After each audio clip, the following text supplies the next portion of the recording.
Provident fund అమ్మేశాడు, voluntary retirement పెట్టేశాడు, వచ్చిన డబ్బంతా కొడుక్కిచ్చేశాడు. వాడు ఎంఎస్ చదువుకుంటానని అమెరికా వెళ్ళిపోయాడు. నాన్నగారు ప్లేస్మెంట్ వచ్చిందండి నాకు చదువుకుంటుండగానే అన్నాడు, మంచి ఉద్యోగంలో చేరిపోయానన్నాడు, మేడ కట్టేసుకున్నానన్నాడు, 2 కార్లు కొనేసుకున్నానన్నాడు. ఒరే ఒక్కసారి రారా అంటే మాత్రం నాన్నగారండి ఇప్పుడు సెలవు కుదరదండి, నేను వస్తానండి, స్కైప్ లో చూడండి నన్ను కావాలంటే అన్నాడు. ఎప్పుడో వస్తాడు వాడు, ఉన్నదంతా వాడికి ఇచ్చాడు. ఒరే నాకు ఇస్తావా అని అడుగుతాడా తండ్రి? అడగడు. ఆ పెంకుటింట్లో ఉంటున్నాడు. నాన్నగారండి విమానం అంత కారు కొనుక్కున్నానని ఫోటో పంపించాడు.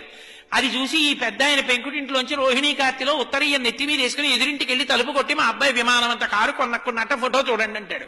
నువ్వు పెంకుటింట్లో ఉంటున్నావు కదరా అంటే, పోన్లేదురో ఎంతకాలం బతుకుతాను, మా అబ్బాయి సంతోషంగా ఉన్నాడుగా అంటాడు. కొడుకు యొక్క సంతోషాన్ని చూసి సంతోషించగలిగిన వాడు తండ్రి. తను సంతోషించి కొడుకు సంతోషించాలనడం అది తండ్రితనం అంటే. తండ్రి కష్టపడి పెంచి పెద్ద చేసినంత కాలం తండ్రి దగ్గర అనుభవించి ఆ